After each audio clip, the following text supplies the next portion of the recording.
Oh boy. Welcome to the video. My name is Mike.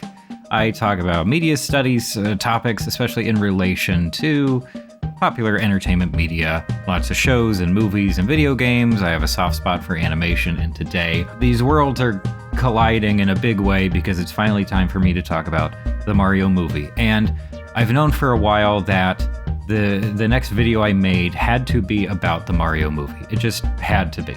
I had seen some of the reviews coming in when it first released. Didn't go all the way through them, but I got the gist of how people felt about the movie, and I was very interested to see the movie for myself. And honestly, that is one of the good things that I can say here, is that beyond any discussion of the movie itself and like the filmmaking on display, the marketing for this movie has, in combination with genuine fan hype, made this feel like an event movie. It's like one of those things that you just feel compelled to see if you have any interest in it whatsoever. Sometimes that kind of marketing can feel forced when they say you got to see this movie and you just don't care about it, but this time around I do get the sense that people are genuinely excited about the movie. And in line with that, I am sure that the movie is performing very well financially, although at this time I haven't seen those box office numbers quite yet. But beyond all that, it is now time for me to talk about the movie itself.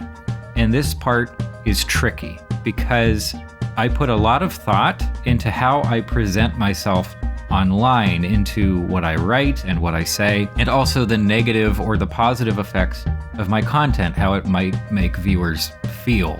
I typically don't want to contribute to negative sentiments on the internet and get people riled up. That's not really a big goal of mine. But at the same time, I have to be honest with you when I'm making a video.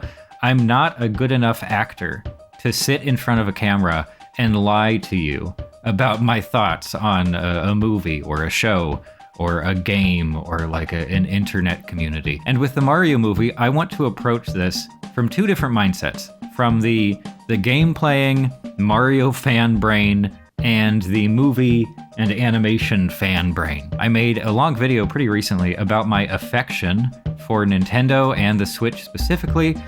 So yes, I am a fan of the Mario franchise and I'm somewhat invested in the world of the Mario games, but I'm also a big fan of movies and animation. And like a lot of people who are fans of movies and animation, I like my animated movies to be good. And these two different mindsets had two very different reactions to the Super Mario Bros. Movie, and I am going to present those reactions one at a time. First, we'll talk about the sort of the gamer brain reaction, and then second, the movie brain. So let's just get right to it. Okay, so there has already been extensive discussion from some of the smart people of the internet about how Mario himself is not really a character in the traditional sense. In the vast majority of his games, Mario is just a placeholder, kind of a blank slate. He is a guy that you can control, and that's kind of it. Who's Mario? Well, Mario's a hero! Mario has had moments, mostly in spin-off games, when he transcended, when he became involved in more interesting stories, but there also seems to be some infighting at Nintendo on the topic of whether Mario's stories should be anything other than basic. And so, as a Nintendo game-playing person, I expected the Mario movie to have an incredibly basic story, and it does. And because my gamer brain was not expecting a good story from this movie, my gamer brain focused on other aspects of the movie, namely like deep cut references to Mario games and other Nintendo properties, and an interesting realization of aspects of the Mario games. And there's plenty of that in the movie, I'll say that right here. Between overt references and Easter eggs, this movie is very much dedicated to kissing the ring of Nintendo corporate, and simultaneously delivering member-berry fan service to Nintendo fans anywhere over the age of 8. My gamer brain also appreciated the movie's character designs. Fans will already know that Nintendo only creates new renders of their core franchise characters when they really need to, and it's even more rare that they will change the look of a character, as in their proportions, their features, and their overall style. The character designs in the Super Mario Bros. Movie walk the line between accurate and faithful, and soft, modern, and highly marketable. If there is a way for us common folk to access the 3D models created for this movie, that would be like a major contribution to the community, because these are really great high poly renders and I like looking at them, period. Okay, so what else? I like the idea that Mario Karts have actual utility in this world. You know, these are just carts that they use for things. They're just vehicles. And now I'm already starting to run out of things to say for this part. Clearly, there's more about this movie for Mario fans to enjoy than the stuff I've mentioned so far, but it really wasn't that long into the runtime before my movie brain took over. So let's just get to it. Let's look past the shiny facade and talk about this movie as a movie. It's been hours, but now I'm back. Which, I don't know, I've had to psych myself up for this part. We just gotta do it. I just gotta say what I think and go from there. The Super Mario Brothers movie is junk. It's trash. And it's not some kind of interesting trash that makes you want to take a closer look. It's more like common trash, like maybe a greasy fast food napkin that's been sitting in the gutter for the past month. And I feel kind of stupid because at one point I had not exactly high expectations for this movie, but I expected that it might be kind of creative and entertaining. I don't know why I thought that. I guess because other people were getting really excited about it, but it was my initial impressions that ended up being correct. The initial impressions we all had when we heard that Nintendo had chosen to work with Illumination Entertainment, the Shein of contemporary Hollywood animation. And I'm gonna drag Illumination a good bit here because they seem to be getting too big for their britches these days. And I am sure that is thanks to the financial success of their movies when compared to production budgets. But I am not the box office. I do not give a f how much money your movies have made. I like movies for being movies, for delivering engaging, creative, original storytelling through creative and original visuals. I continue to not like Illumination. They work with talented people, and I hope that animation department people working with the studio will use that experience as a springboard moving on to better things with better studios. But I do not like Illumination's business model. I do not like its leadership, and I definitely do not like the work that they produce. The Super Mario Brothers movie very much included. But you know who does like all of these things about Illumination? Illumination does. Before the movie, they showed a trailer for an upcoming Illumination movie called Migration, which is an animated movie about ducks who are migrating. So setting aside that awful pitch, the way that this trailer was edited could not possibly have been more self-congratulatory. I'm going to show some footage here if I can find it. A lot of trailers from big animation studios will name like one or two movies that the studio has done before, mostly for the sake of audience brand recognition, but also because those one or two movies that they choose are relevant to the movie that is about to be advertised to those audiences. So Pixar and Disney do this pretty tastefully. They don't say, here's every movie we ever made, and they're all great, and now here's the next one. They say, okay, here are one or two movies kind of in the same vein. Look at this. Here's a new thing for you to look at. But this one, the trailer for the movie about ducks, it's a duck movie. This trailer referred to basically every single Illumination movie or movie franchise. Despicable Me, which had a clip, Sing, which has a clip from the movie, The Grinch, which had a clip from the movie. And in the theater, I was thinking about how funny it would be if these mentions of other movies were also accompanied by like reviews or review aggregates.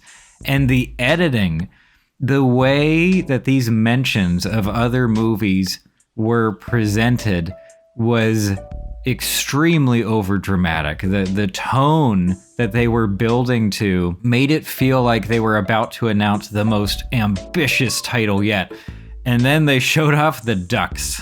Talking ducks in an ugly world with really predictable and broad humor. We're not gonna make it, are we? Uncle Dan! I'm sorry, I just don't think that the studio has earned that level of self-seriousness, and whoever suggested that branding must be somehow detached from reality. So that was not the most favorable way to set me up for this movie, although it did give me a much better idea of what I was about to watch. I realized that no, this was not going to be some kind of triumph, despite all the odds. It wasn't going to exceed or even meet my expectations, and it wasn't even a movie that I wanted to finish. Honestly, I had a hard time keeping my eyes on the screen. I very often just found myself looking away or like just with my head in my hands. Like it was rough. When a movie is so clearly aimed at a younger audience, and when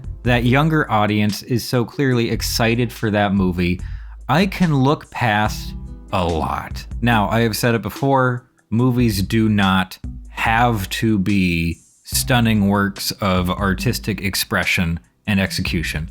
I think they're better when they are.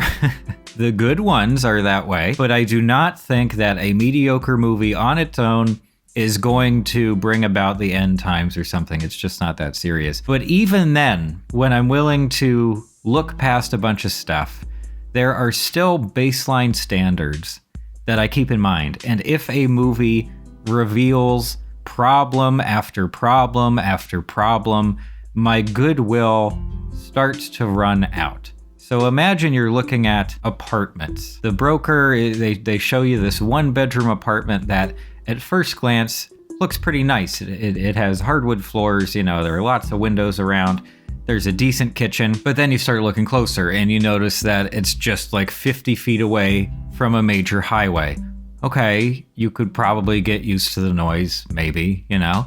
And then you notice that you can clearly hear and understand the conversation that some of the neighbors are having in the next unit, even though they're speaking at a perfectly reasonable volume. Well, maybe you could distract yourself from that kind of stuff by just leaving the TV on all the time. Then you notice that there's a steady leak under the kitchen sink that has caused like weeks worth of water damage, and it just hasn't been addressed. There's a big bulge in the bedroom wall for some reason that seems very concerning. The bathroom sink is very clearly cracked. And yes, there they are in the corner up by the ceiling. You can see a pair of cockroaches the size of your big toe taking a leisurely walk across the crown molding. At this point, you might start to think to yourself that this is actually not a good apartment. It might, in fact, be a bad apartment, and you don't want to have anything to do with it. Definitely not for $1,800 a month. Well, welcome to the Mario movie, where almost everything is wrong. I have lots of more specific and sort of minute gripes, but the biggest and the broadest of them all is the story. I have to imagine that the Nintendo fellas sat down with the Illumination folks and they just threw stuff at the wall. They just had a little brainstorming session with the whiteboard, and they just came up with a big list of major franchise touch points that they wanted to include in the movie in some way, and then after the fact, they had to be like, okay, how do we actually implement that in a way that makes sense? Well, you know, we need to reference the original Mario Brothers game. We need to reference 1-1. Okay, well, we can probably just do that in like a logo animation at the start. How about that? And we need to give a nod to the early arcade cabinets. Okay, well, we'll just put some in the movie wholesale and have Mario jump over some construction equipment that's reminiscent of the first couple of games. Cool, that's fine. Bowser needs to kidnap Princess Peach. No big deal. That's very easy to do. Mario Kart is super popular. Let's do something with that. Maybe they do Mario Kart for a while. I don't know. Donkey Kong needs to be in the movie, I guess. So we'll just put him in there. He's there now. Look, there he is. There's a render of Donkey Kong, and he's in the movie now, and we just have to deal with that. And I'm sure that there were many, many more things that they wanted to include, and the movie itself feels like tons of stuff was cut out of it. There are so many terrible transitions and even edits in this movie. So either the screenwriter did a terrible job of getting us from one place and one set piece to the next one, or big chunks of the movie and the story were cut out completely, just leaving these awkward gaps, and they didn't feel like doing anything to smooth out those transitions. It happens so much. We're just in one place doing one thing, and then literally the next shot somewhere else. Okay, how did we get here? How did those guys get over there? We don't see the movement. What the is that? What is that? And the real problem is that despite all of this movie's out of control pacing, and it's way too much, it's way, way, way too fast. It feels too fast. Very easy to just get lost and not know what's happening anymore. Despite that, the inclusion of all those Mario franchise touch points still feel out of place. Like all these other concessions were made to include that stuff, and even the inclusion of that stuff feels wrong. It feels like it doesn't fit. Nothing feels natural, nothing feels organic. It just feels like checking stuff off a list. They had the stuff on the whiteboard, that's what they had to put in. Period. End of discussion. These failures of story progression are something you can feel intuitively while watching the movie. And yes, the movie does have a typical 3-act structure. Yes, the movie has some very, very basic themes about being a hero and earning the trust and respect of others and overcoming the odds, but every bit of it, every piece, every step is so incredibly thin, and so are the characters. Oh my God, there's so much to talk about. There's so much to talk about. This is a lot, and everybody's just gonna be mad at me. Why bother? So these characters are both written and performed very poorly. I took a friend to see the movie, and afterwards we were kind of thinking about it, and we both agreed that if you were just watching this movie, you're not a small child, you're an adult watching the movie, and you don't already know these characters from the games, you would be completely lost, and you would wonder why these characters were chosen, why they were written this way at all. Like, these are just cardboard cutouts to the extreme. And just to get it out of the way, yes, the voice performances for the main ensemble are just as bad as we thought they would be when they were first announced. This is celebrity voice acting to a T. In other words, it is not voice acting. It is celebrities with recognizable voices saying words in a sound booth, just doing exactly the things that they are already known for. Very little actual acting, very little voice acting skill, which is a unique skill set. Not any actor can just suddenly be a voice actor. That's it. That's all we get. We just get famous people saying words, and we're supposed to have our minds blown by this as if it's never been done before. Let's see, who do we got? We got Chris Pratt playing generic white man number 3, but sounding like he's reading a children's book. We have Charlie Day playing dead weight. Anya Taylor-Joy plays woman who probably attended a finishing school. Seth Rogen plays guy who hasn't evolved in any way since he was 25 years old. And Jack Black plays the one character that he has played ever since High Fidelity. Kevin Michael Richardson is the only actual voice actor in the main cast. And would you believe it, Kamek has the best voice performance in the movie. Who would have guessed that? I didn't see it coming. How did that happen? How is this possible? Beyond performances, none of the characters feel like actual characters because they don't have time. There's no time for characters to really talk to one another. There's no time to establish anything about them other than the absolute basics, most of which adhere strictly to decades-old character archetypes and decades-old character motivations that are not illuminated by any kind of unique flavor. Mario wants his dad to respect him, just like thousands of other white male characters who want their dads to respect them in movies and TV shows since time immemorial, or at least the 1980s. Is that when the trope really started up? Luigi, meanwhile, is nothing here. Luigi is literally the movie's MacGuffin. That is it. He is an object. Peach is just perfect. She does not improve. She does not grow.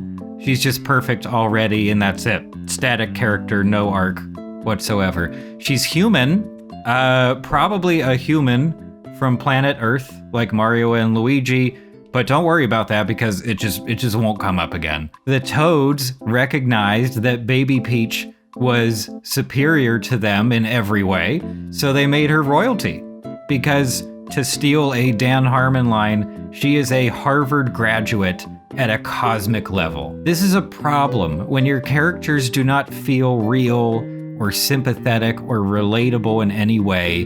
The story will not function. They do the things that movie characters are supposed to do, but they do so without sufficient motivation or context or background. They're just little paper dolls ready to be crafted into merchandise. And here's another thing. This is a much larger trend that I've wanted to talk about for a while, but I'll just skim through it here.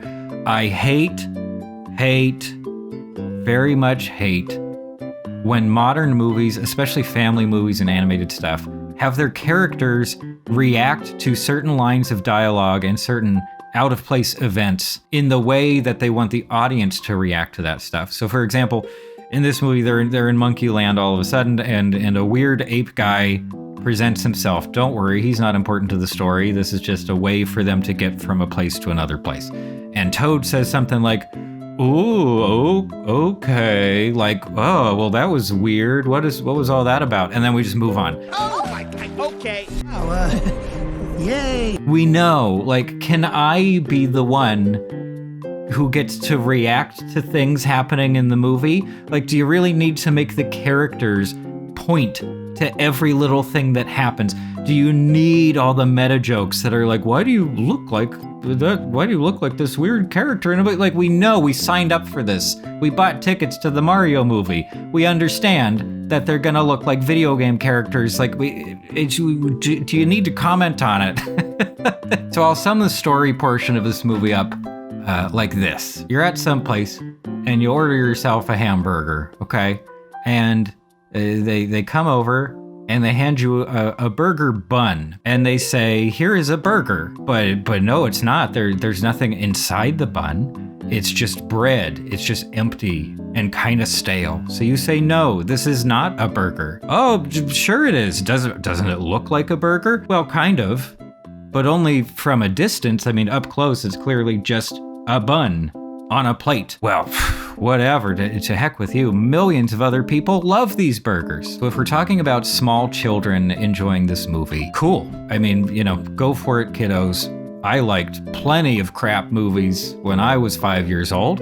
The Super Mario Brothers movie is extremely colorful, it's loud, and things happen in the movie that these kids saw in the trailer months ago.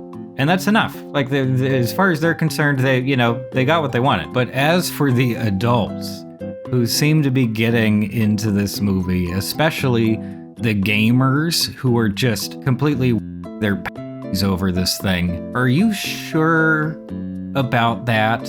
Do you understand that you were taken for a ride? I feel the need to point that out. I think that's my responsibility here. It's very discouraging that the game-playing community seems to be so consistently impressed by Easter eggs and references. It happened with those terrible Sonic movies, and it's definitely happening with the Mario movie. In the movie theater, these viewers in particular are being manipulated by just the simple inclusion of those references. And on one level, you know, like deep cut references, they kind of puff up knowledgeable viewers, making them feel really smart, you know, because then those people get to go, oh yeah, that's Jumpman. Let me tell you about the origins of Jumpman and the eventual transition into the character of Mario after Miyamoto saw that one fashion magazine with a guy in overalls. But there's also the memberberry effect. We already know how eager Hollywood is to manipulate you, the viewer, through nostalgia specifically, because nostalgia is a reflex, like you can't help it. But when people don't realize that they're being manipulated, it makes me sad. And you know what? I'm not even gonna talk about the music for any length of time. The music supervision here, which means like the choice of the licensed music tracks in the movie, is embarrassingly basic. Only the most overused tracks, only the most obvious songs, with the most egregious being the use of I Need a Hero, which, by the way, you can no longer use in an animated movie. It is illegal. You cannot do it. Shrek 2 shut that down so hard, you are not even allowed to think about it. Somehow, it got through quality control here. I don't know how. Somebody or multiple somebodies were just sleeping at the wheel on that one. And the original music score for this movie is nothing. It is the absence of creativity as far as I'm concerned. It's just terrible Mickey Mousing cartoony orchestral cues and then frequent insertions of the really big Koji Kondo themes. These themes are not implemented creatively. They are not transformed in interesting ways. They're just here because those are the ones that Nintendo wanted to have in the movie. They're the most, they're great tunes. Don't worry, I love Koji Kondo's stuff. I love lots of Mario franchise music. It just, they're just duct taped to the rest of the score. It doesn't fit at all. And holy fuck, I really don't want to talk about the Peaches song. People like this. Who are these people who...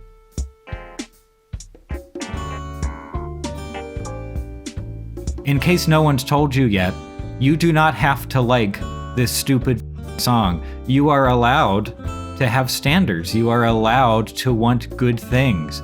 You're better than this, and you know it. I need to be done now. This is not healthy. This is not a healthy state of mind. I don't enjoy getting so riled up on camera. And I also don't want to give fuel to the people who just want to hate on this movie for the sake of brand loyalty or like flaccid mainstream subversion. It's a bad movie, and throwing money at bad movies is unhealthy for us. It's unhealthy for all of us as a people. We cannot survive on junk food alone, and we certainly can't improve if we continue to settle for less. Not a bad outline. That's pretty okay, right? We're done. The video's over. We're done. That's all for now. Thanks for stopping by.